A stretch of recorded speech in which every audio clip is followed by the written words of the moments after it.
तो hello guys, welcome to new blog day 80 में आपका स्वागत है।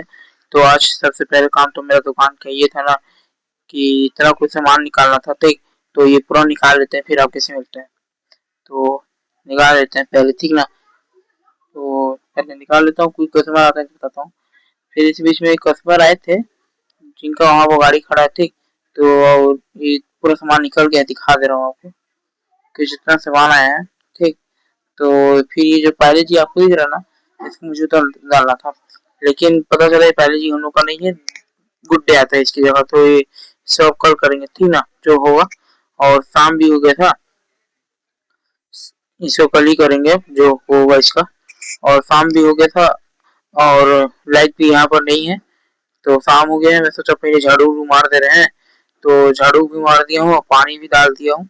और कोई कस्टमर आते हैं तो आपको बताता हूँ, ठीक ना। तो अभी तक तो कोई नहीं आया है, और इधर लाइट भी नहीं है, तो मुझे ब्लॉग को यहीं पर एंड करना पड़ेगा। तो आज ज़्यादा ब्लॉग नहीं बन पाया, इसलिए फिर से सॉरी। तो फिर ज़्यादा ब्लॉग बना देंगे कल। अच्छा लगा हो तो लाइक करिएगा, सब्सक्राइब करिएगा, कमेंट करिएगा। और कल ज़्यादा ब्लॉग आएगा, ठीक ना। तो कल के लिए रेडी रहिएगा, कल फुल ब्लॉग भी आ जाता है शायद। तो ठीक है, आज के लिए इतना ही।